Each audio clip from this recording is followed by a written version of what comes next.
In a world full of trends, I am a classic. This is the Bindas. Check, check, mic check. If you haven't heard, I like my paychecks fair and square. So why should it matter if it's his or hers? Before you mansplain the gap in pay, let me just say, you'd rather spoil me with loyalty. I can finance myself anyway.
Ladies and gentlemen, welcome to the launch party and press conference of our collaboration with Sunny Leone.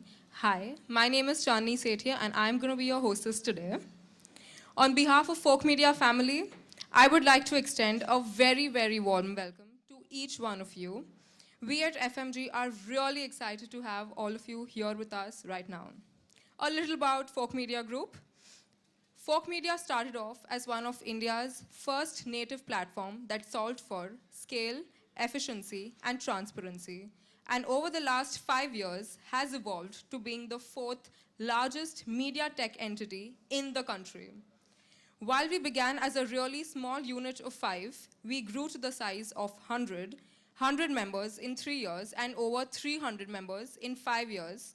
From a revenue standpoint, we have grown from being a 2.5 crore top-line brand in the first year to about 100 crores in 5 years, with operations across SEA, CGG, GCC, and India.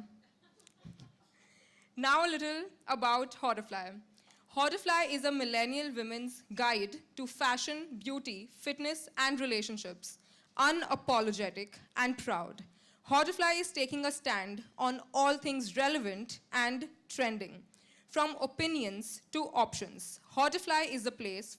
CEO of Folk Media Group, starting off from PwC as a financial consultant, spreading out his wings to Web 18, to TIL as a content marketer, and eventually leading up to set up Folk Media. Well, that seems as quite a journey. Don't you think, guys? A round of applause. A few words, please. That's quite an introduction. Thank you, Chandni. Yeah, and it's GCC, not CGG. Just saying. But thank you, guys. Thank you, everyone, for coming here. Thank you for the support. I think this is a very big event for us. Thank you, Sunny. Thank you, ma'am, for being a part of this. And thank you for coming on board on Hauterfly. It's a very significant day for us. It's a very significant move for us. We do hope to kind of go strength to strength from here. The next 3 or 5 years, we are looking at kind of taking leadership position in the space that we're in, which is media tech. And that is the ambition for us. We would start by kind of revealing our first collaboration with Sunny, which is the video that we did. We were all on tenterhooks because we wanted to make sure that we were kind of matching up to every bit that Sunny expected from us, and I hope we've done that. I think you've seen the video. Would love to understand what your feedback on that is. So I think let's start with the video to begin with, and then we can get on to the panel discussion if that's fine with the audience. Yeah? Okay, lovely. Let's do this. पर किसी ने मुझसे नहीं पूछा कि मैं कौन हूँ। कौन हो तुम? When I look in the mirror, what do I see? I see good days, bad hair days, messy buns, and getting stuff done. As I shake it free, this is my crown and I wear it as I want. This is the confident me. Sanitary pad के ads में women bleed blue. And when I'm getting ready for a meeting, you ask, red lips क्यों? Your world is black and white, but for me, लाल सिर्फ मेरा खून नहीं, मेरा जुनून भी.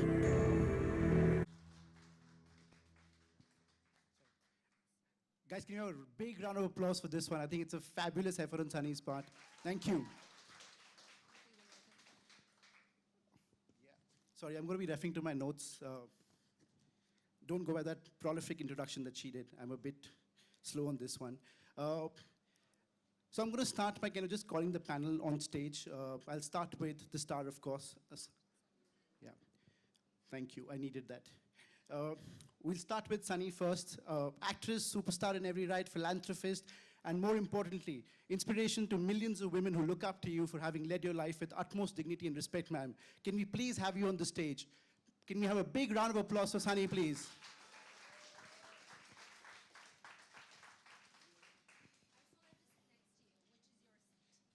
Where am I supposed to sit? I've been told I have to look in the camera there, so I think I'm sitting. Second from the left, which is my left? Oh shit! Oh, this one. Yeah, I'm sitting here. Yeah. Okay. Lovely. The next guest is a prolific marketeer, ex-marketing director, Pepsi, Vani Gupta. Vani has had a long, rewarding career of over 20 years, starting with advertising across a bunch of MNCs like PepsiCo, Unilever, and Reckitt Benckiser. Vani Gupta, can we please have you on the stage, ma'am?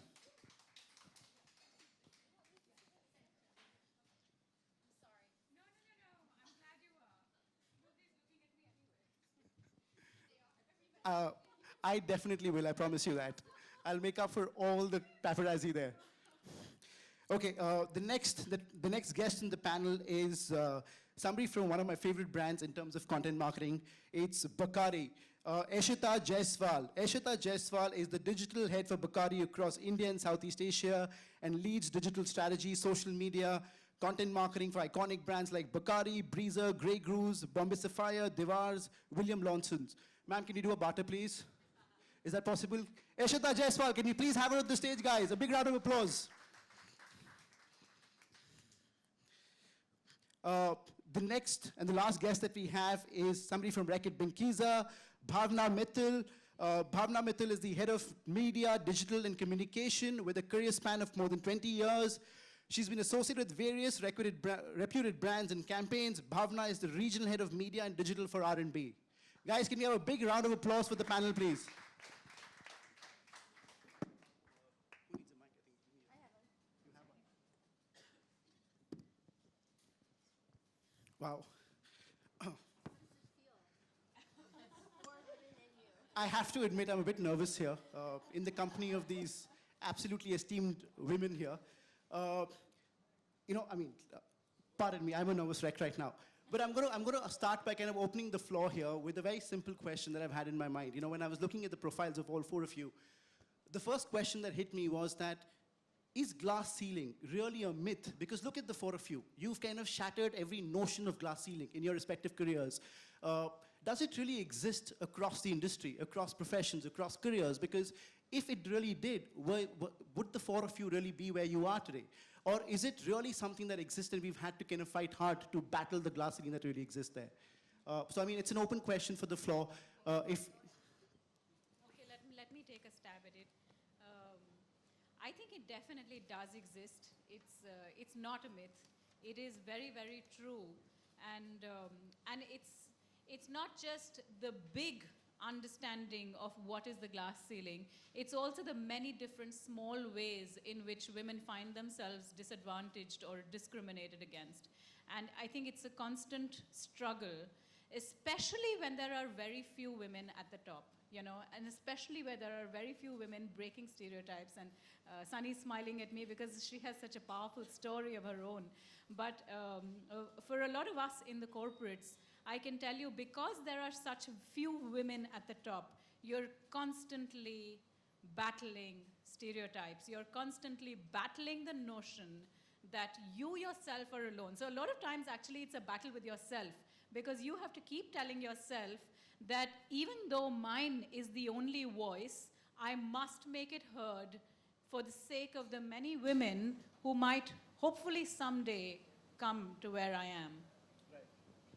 Uh, Okay, I completely agree with you. In fact, the glass ceiling is definitely exists.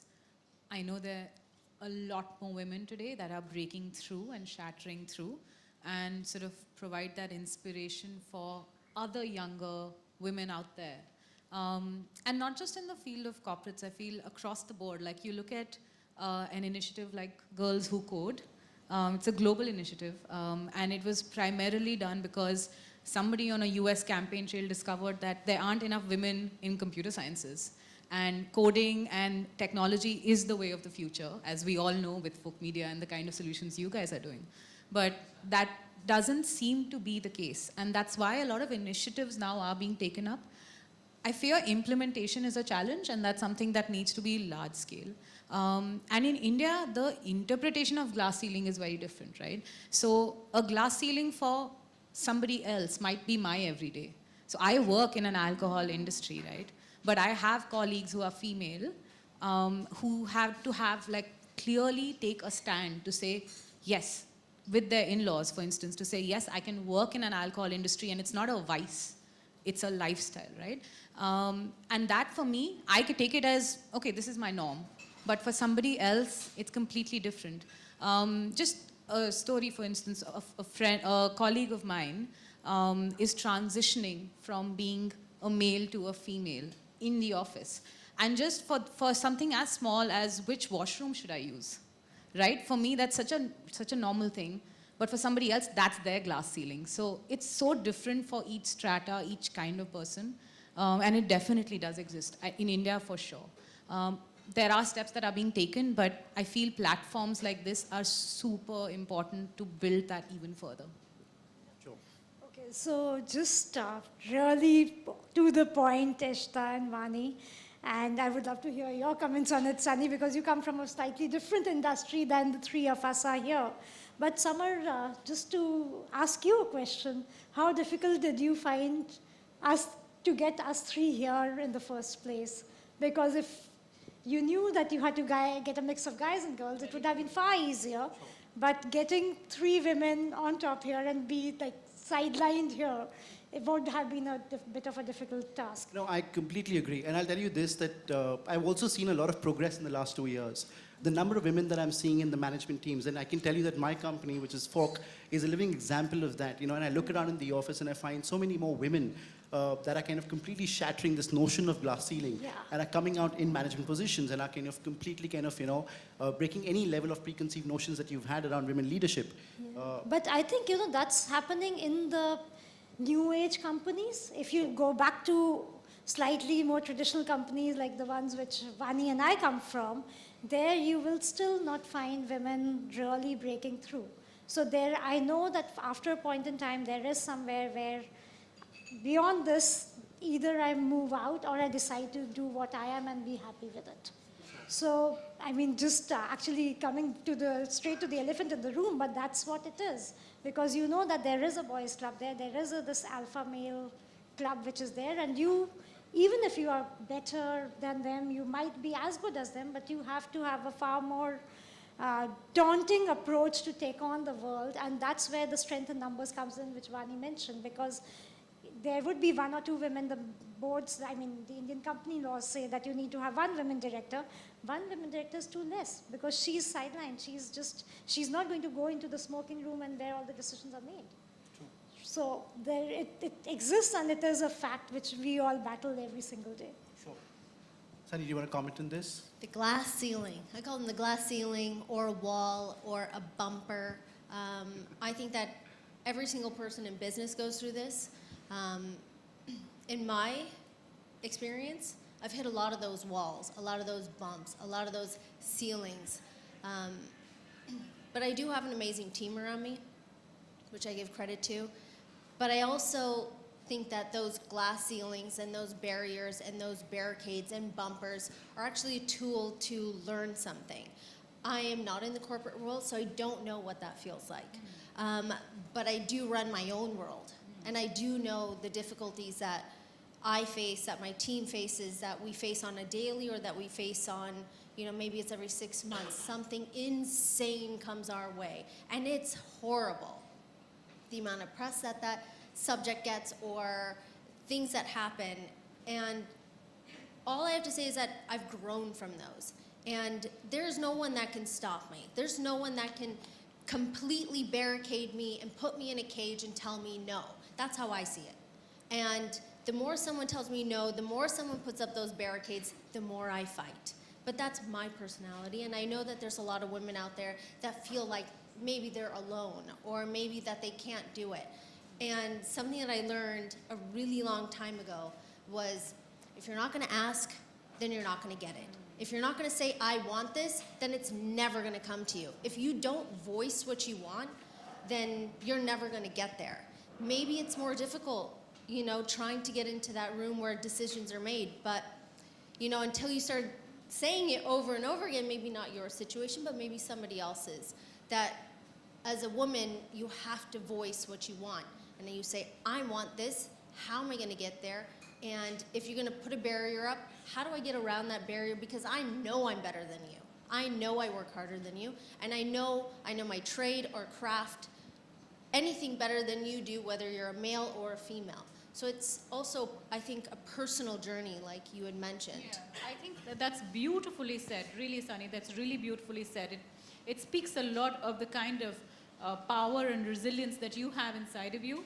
But, I think the point one was trying to make was the fact that one should have to do this. One should have to prove to oneself and to others that I am better than you. I know I'm better than you. I know I worked hard and I can deliver more than you. The fact that one has to do this can sometimes be exhausting. Oh, and it's exhausting every single day. Exactly. So, and I think that's where the tension is, and that's the tension that we're addressing in this conversation, which is, why is it that women have to try so much harder when women are fundamentally, and research has proven so, in so many aspects of leadership, in so many aspects of collaboration, of nurturing, of integration, of bringing people together, are able to deliver so much more. It's been proven in research, it's been, we see it in the small networking groups, at levels where there are more women. And yet, women have to work as hard to get to the top, and there just aren't enough women at the top. Yeah, I agree with you. In fact, you completely agree with this, but the kind of funding that women entrepreneurs or entrepreneurs that are led, like entrepreneurships that are led by females, is far lesser than what men get. And it's globally. It's Silicon Valley all the way down to India and the venture funding that happens here. And it's been proven, like you said, that there was a study that was done which said that women who have more executives and board members, those companies have 74% or something more return on equity. So, I mean, there's data to prove it, but the thinking and the mindset needs to start moving beyond that. And the other thing that starts to happen is then a lot of the women who are, we're a bunch of outspoken, fearless women out here, but there are a lot of women who sort of then go into their shell. And then you get the imposter complex, where you're like, am I even in the right place?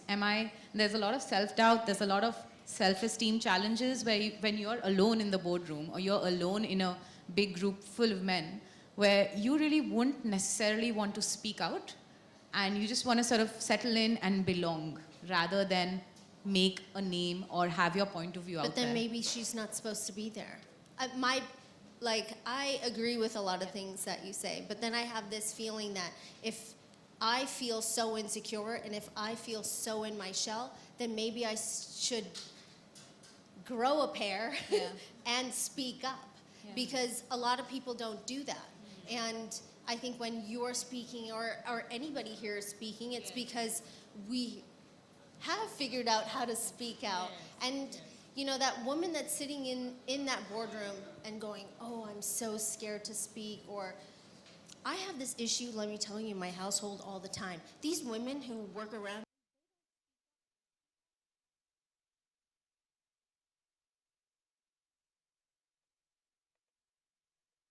well, we all sat there and got an injection and saw the doctor, but why didn't you speak up? And I say this to women all the time, but that sort of mentality I feel is so hard to change. Now, Correct. what are the steps in your opinion? How do you change that? So, firstly, I feel it's so going back to why. Like a lot of it is societal conditioning of how, as a society, women are not necessarily meant to be heard, and that's something that over the years and with movements like Me Too, sort of a lot more women sort of speak up, feel like this is what I'm worth, and I should be there and speak about it. And I feel like the more we sort of facilitate movements and platforms like that, the more women who definitely deserve to be where they are feel far more self-assured to go out there and do a lot more. And I feel role models, like you said, right? Having a book like, say, Leone by Sheryl Sandberg got a whole lot more women to say, okay, I can be ambitious without being considered bossy in the boardroom.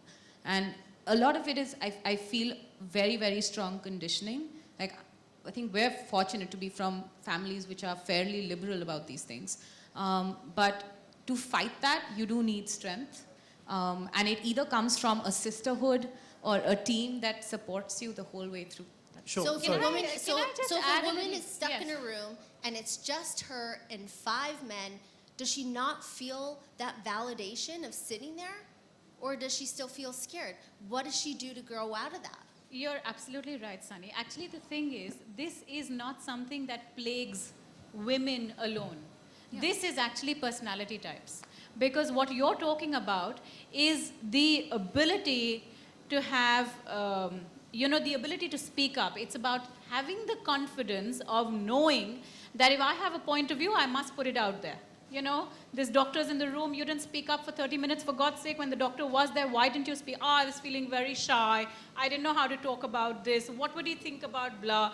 But this is not something that plagues women alone. There are enough number of introvert men as well. I think this is more a personality type. And the problem is that when we have discussions like these, it is not about specifically only addressing women. It's actually about addressing the need for having diverse opinions and the need for respecting, like you talked about that case in your office about this person who's going through a sex change, but the ability for us to collectively respect and give dignity to diverse opinions, because everybody doesn't have to be, oh, I'm out there and I have the ability to sit on stage and talk. Everybody doesn't need to be. But everybody has something to contribute, and we must be able to respect that and get the best from everyone. Sure.